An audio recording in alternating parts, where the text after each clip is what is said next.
tous les amis et bienvenue sur ma chaîne. Nous sommes de retour, moi et mes cheveux rouges. J'ai une annonce spéciale pour vous aujourd'hui. À partir d'aujourd'hui, à chaque fois que vous revoyez ces cheveux, appelez-moi Candy, ok? Parce que le goût de ça, c'est sucré, les gars. Regardez cette fluidité. Yes. Oh, stiff what? Stiff what? For real, stiff what? Oh, no what? Stiff what? Wow. C'est doux, c'est doux, c'est doux. Appelez-moi Candy, c'est tout, period. Appelez-moi Candy. En tout cas, les gars, je suis très contente d'être de retour aujourd'hui avec une nouvelle vidéo. Je sais que ça fait un petit moment, je m'en excuse. Mais voilà, la vidéo d'aujourd'hui va s'intituler « Les USA, mes attentes face à la réalité ». Let's go.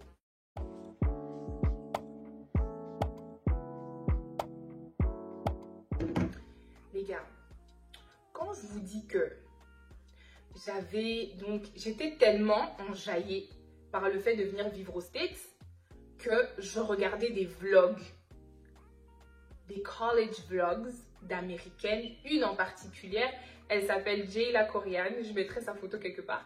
J'étais fan, genre je regardais tous ces vlogs d'université parce que je me projetais.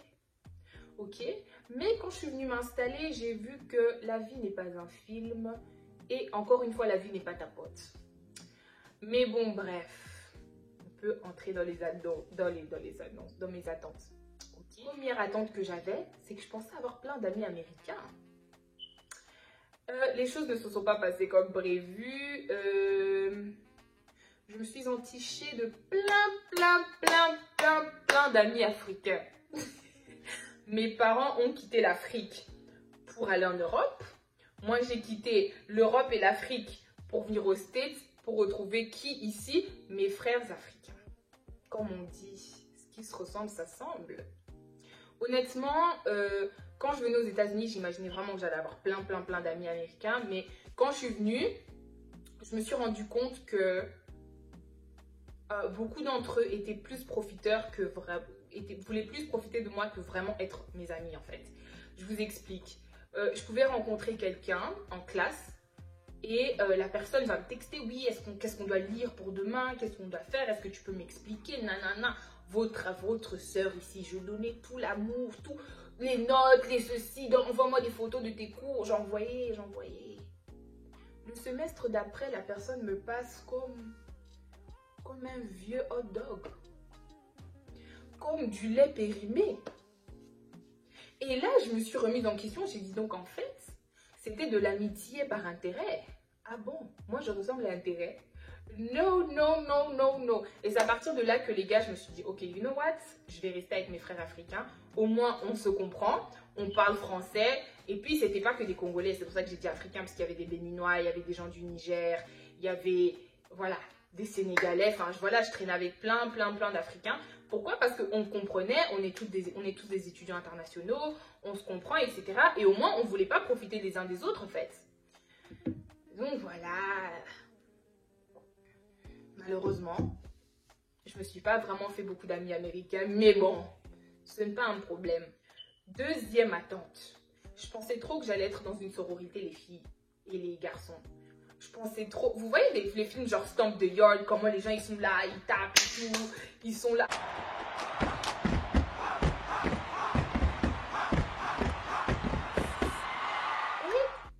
Et je m'imaginais trop avec l'ego en mode... Je vais mettre des vidéos, les gars. Je vais mettre des vidéos parce que, les gars, j'étais trop dans mon monde. Je pensais que les films que je voyais à la télé, ça allait être ça ma vie, en fait. Donc, les gars, je vous explique. Quand je suis venue aux States, après mon premier semestre, j'ai eu de bonnes notes, etc. Et j'ai reçu une lettre qui m'invitait à une société secrète. I was like, société secrète? C'était une sororité, en fait. Elle s'appelle aussi des sociétés secrètes. Et en gros, déjà le nom, c'était un peu, ok, c'est un peu bizarre. Pourquoi c'est secret? Pourquoi tant de cache-cache? Why? Et après avoir fait des recherches et tout, voilà, sur internet et tout, j'ai appris que voilà, c'était des trucs qui faisaient un peu, genre, ils faisaient, en fait, en gros, Je ne condamne pas, hein. Donc si je condamne, je vais vous dire la vérité. Je ne vais pas mâcher les mots parce que je suis sur YouTube, je vais vous dire la vérité. Honnêtement, sur internet, ça disait qu'il y avait beaucoup de trucs de franc-maçonnerie à l'intérieur, des trucs un peu louches là.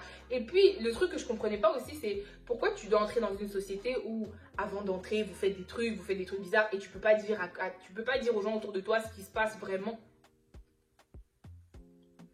Je ne veux pas aller en enfer pour 4 ans d'université. Non.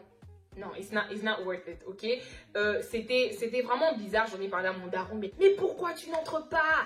Toi, qui aux États-Unis, 2 jours après, il m'a appelé, il a fait ses recherches, il m'a appelé, il m'a dit en fait, non, tu vois, je pense que c'est peut-être pas une bonne idée. Il a dit, tu vois, apprenez à écouter vos enfants, les parents qui me regardent, écoutez vos enfants. Des fois, on sait aussi plus que vous. Hein? Écoutez. Donc voilà, je pensais trop que j'allais dans une sororité, mais that didn't happen because I choose God over everything, ok? La prochaine annonce, je pensais que j'allais trop faire des soirées dans les sous-sols. Well, I don't really care what people say. I don't really care what they want to do. J'étais dans un turfu pas possible. J'imaginais dans des house parties. It's getting hot in here, so all your clothes.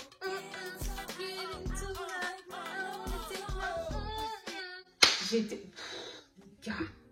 Et j'imaginais trop, j'allais dans des sous-reçois. Ouais, that didn't happen either. Comme je l'ai dit, j'imaginais ma fille comme... Ma fille. J'imaginais ma vie comme dans non seulement les films, mais j'imaginais aussi ma vie comme dans les clips. J'imaginais trop dans Dilemma. Les gars, arrêtez de regarder les clips et les films et penser que c'est comme ça, les gars. Bon, oui, il y a des gens, c'est leur réalité, mais c'était pas la mienne en fait. Parce que, yeah, that didn't happen. Bon, déjà, j'avais pas des amis américains pour. Et en fait, en venant ici, je me suis rendu compte que, en fait, c'était pas mon délire, en fait. C'est bien beau. C'est bien beau. Dans les vidéos. Mais, c'est pas mon délire d'être dans des house parties. La sécurité est minime. Tu vois, j'ai pas envie de finir dans une soirée, la police vient, vous commencez à courir. Non, non. Donc, je suis restée à la maison et je ne suis pas allée dans des soirées sous-sol either. Sorry. Or, mon attente, l'une de mes plus grandes attentes, mon américain. You'll be my American boy, American boy. La la la la la. Les gars, quand je vous dis, mon métis, 1m95, yeux verts, avec qui j'allais matcher des t-shirts Lakers, avec qui j'allais matcher des baskets Air Force One, avec qui, avec qui j'allais faire des photos dignes de MySpace, même pas Twitter, des photos dignes de MySpace, les gars, je m'imaginais déjà. Ok. Ouais. C'est pas la peine de dire que that didn't happen either. Parce que les gars américains, je sais qu'il y a beaucoup de filles qui se posent des questions là-dessus. J'ai déjà eu des copines qui m'ont posé des questions là-dessus. Genre, les gars américains sont comment? Est-ce qu'ils sont romantiques? Non. Est-ce qu'ils sont doux? Non. Non. Ok, non. Il y a un gros problème de différence de mentalité. Ok? Faut comprendre que les gars pure souche américains, donc je parle pas des Nigériens qui sont ici depuis 3 générations, non, je parle des pure souches. Il y a une grande différence de mentalité en fait. Entre eux, ils se comprennent, mais vous voyez comment, quand t'es plus jeune, ta daronne te dit, ouais, un gars, il peut pas, tu dois le faire marcher un peu, tu vois, si un gars te drague, tu peux pas, oui. Ma daronne, elle faisait trop ça. Tu es là, tu souris, tu montes toutes tes dents, parce qu'un gars t'a dit, oui, donne-moi ton numéro, non, tu vois.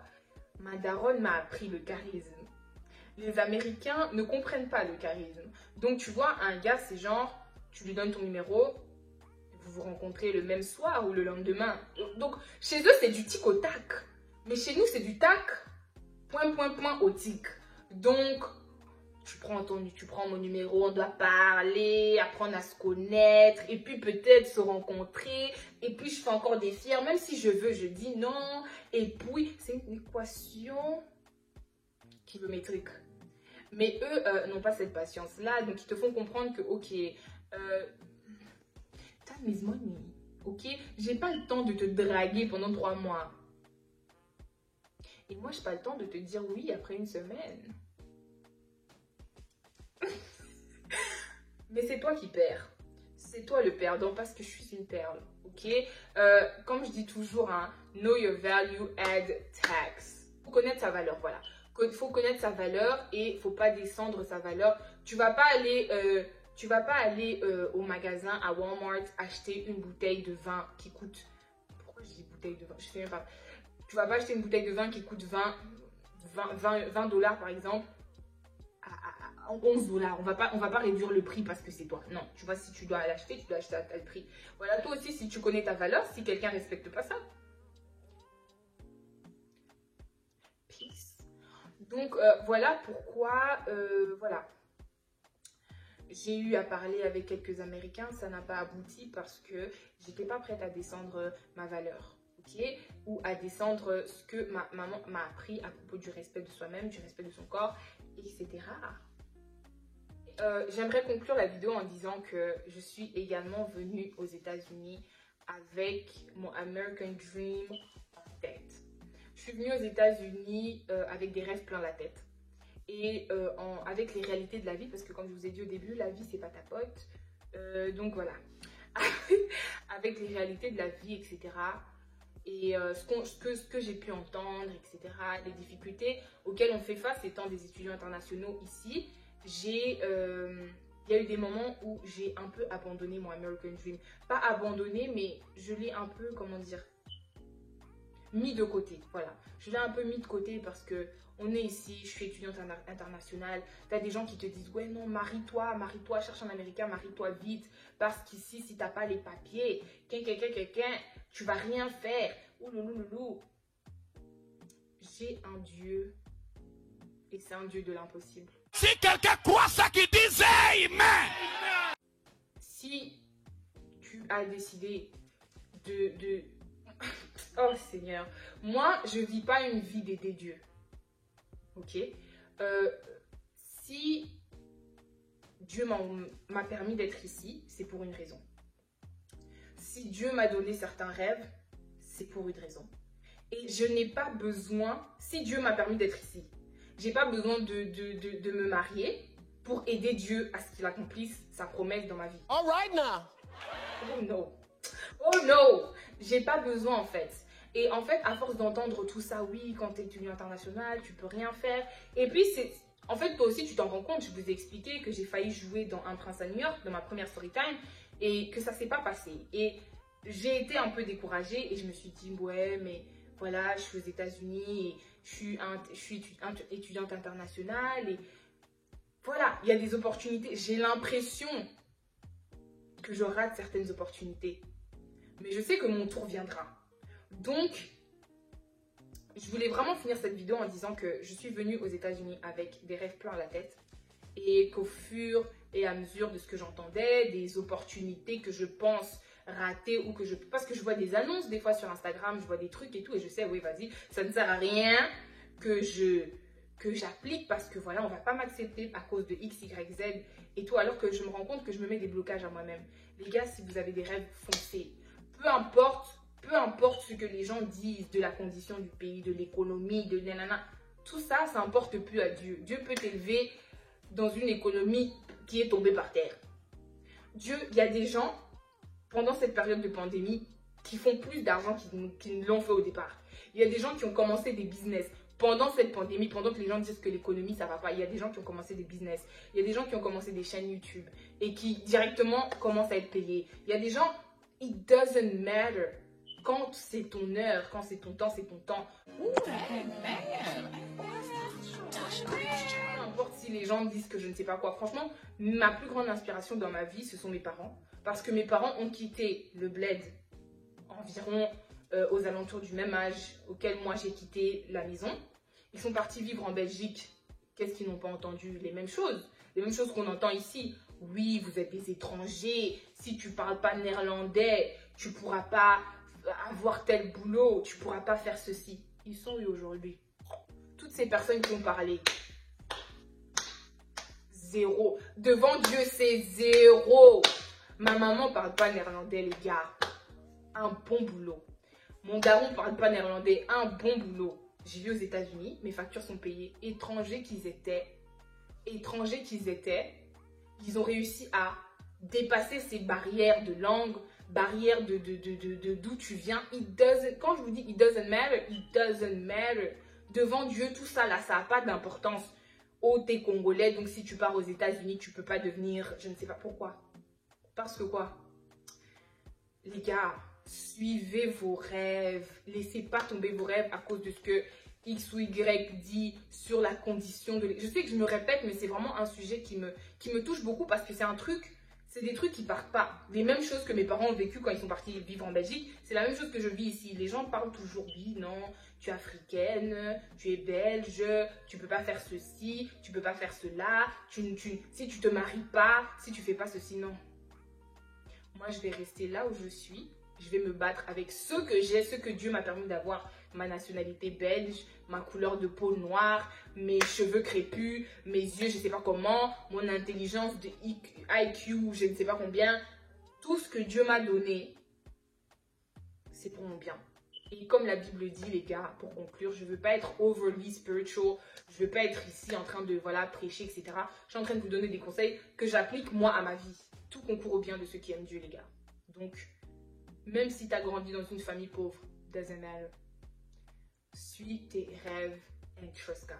Merci beaucoup d'avoir regardé la vidéo. Elle est un peu plus longue que prévu. Je comptais faire une vidéo de 10 minutes, mais bon, j'avais beaucoup à dire apparemment. C'est juste pour vous dire que voilà. Non, je ne suis pas seulement venue aux États-Unis pour l'ambiance et les sororités, les fraternités. Je suis venue étudier. Oui, papa, je pensais aussi à l'école. Mais voilà, j'avais beaucoup d'attentes par rapport au film et par rapport à tout ce que j'avais pu voir. Je pensais que j'allais rencontrer des stars à tous les coins de rue. J'ai oublié de dire ça. Je vais conclure sur cette note. Je pensais trop que j'allais rencontrer des stars un peu partout. Didn't happen. La seule star que j'ai rencontrée, c'est Floyd Mayweather, quand je suis partie à Miami en 2016. Voilà, il passait dans la rue dans sa voiture. Et je l'ai rencontré, mais voilà. C'est un peu ça, j'ai pas encore vu de star marcher dans mon complexe ou toquer à ma porte. Mais quand je serai une star, je vous ferai signe, ok? Ils passeront même sur ma chaîne, ok? J'espère qu'à cette phrase, vous avez tous dit Amen. En tout cas, sur ce, je vais conclure ma vidéo cette fois-ci. Merci beaucoup d'avoir regardé ma vidéo. S'abonnez-vous. N'oubliez pas de liker, n'oubliez pas de vous abonner, n'oubliez pas de cliquer sur la cloche, n'oubliez pas de commenter. Vous savez déjà ce qu'on fait sur ma chaîne. En tout cas, je vous dis à la prochaine. Gros bisous.